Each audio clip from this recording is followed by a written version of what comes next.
Hey everyone, welcome back to Luna and Dante Chats. Today we've got a hot topic on the table. From global adoption to local incentives, we're diving into how EVs are taking over the world and whether Malaysia's ready for the shift. We'll talk about the international push for EVs, the government's incentives right here in Malaysia, and wrap up with a controversial question. Do we have enough power to actually handle the EV boom? Stay tuned for that. Alright, let's get started. So, let's kick things off by looking globally. Around the world, electric vehicles are really starting to take off. Governments are ramping up efforts to phase out gasoline and diesel cars, and it's happening fast.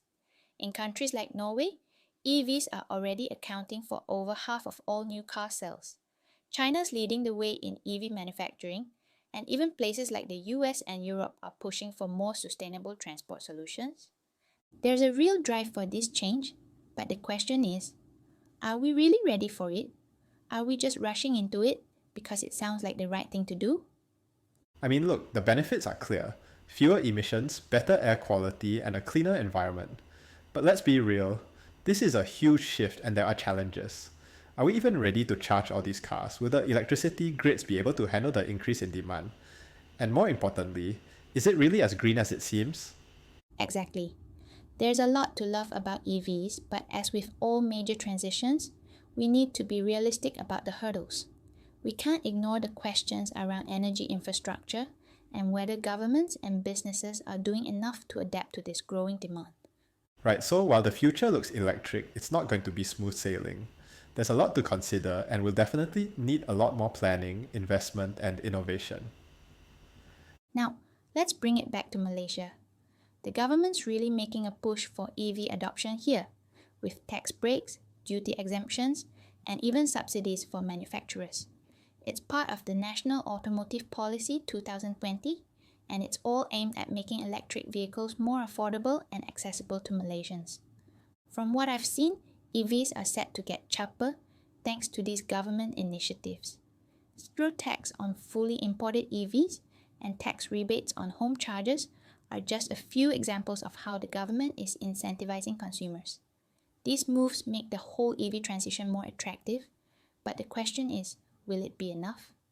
There's definitely a lot of potential here, and I think these incentives will help get more people into EVs. But there's still a lot of uncertainty in terms of how fast people will actually switch. It's a big commitment to change from regular cars to EVs. It's not just about affordability, but also the range, charging infrastructure, and all the other factors. True. Plus, the government's doing more than just offering tax breaks. The EV charging infrastructure is being ramped up, and that's another piece of the puzzle. For anyone thinking about getting an EV, knowing where to charge it is a huge concern, especially for those living in more remote areas. So, we've talked about the incentives and the potential benefits of EV adoption in Malaysia. But here's the thing, no one's really talking about, do we have enough power to actually handle all these EVs? I mean, let's think about it.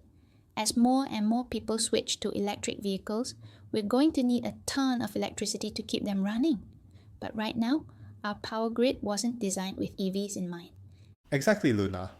Even if we assume the grid can handle it, are we prepared for the massive surge in electricity demand? Right now, most of our power comes from non-renewable sources: coal, gas, and oil. So the real question is, are we going to be burning more fossil fuels just to charge our EVs? That's definitely not the green solution we're looking for. It's one of those things that sounds great in theory, but when you think about the logistics of actually powering millions of EVs, it gets tricky. And charging times are another issue. Electric vehicles take longer to charge compared to regular refueling, which could create even more pressure during peak hours. And think about this. If demand increases, electricity prices could go up. In the future, if we're paying more to charge our EVs, will that make them as affordable as we think? Will the savings in fuel costs be offset by higher electricity bills? It's something we really need to think about. I think the government and private sectors will need to invest in renewable energy, solar, wind, whatever we can use to reduce reliance on fossil fuels. Otherwise, we could be heading into a future where we're still contributing to climate change, just in a different way. Yeah, and with all this talk about EVs, charging infrastructure is another thing we can't overlook. Right now, it's hard enough to find charging stations in urban areas, let alone in rural ones.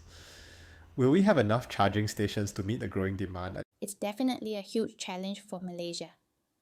But if we want to future-proof this shift to EVs, we need to start addressing these issues: infrastructure, energy generation, and sustainable sources of power.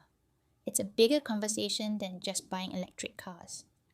Alright, that's all for today's episode of Luna and Dante Chats.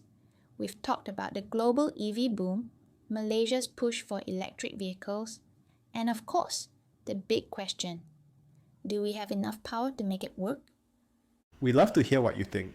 Drop us a comment or message if you've got thoughts on the EV revolution, or if you think we've missed any key points.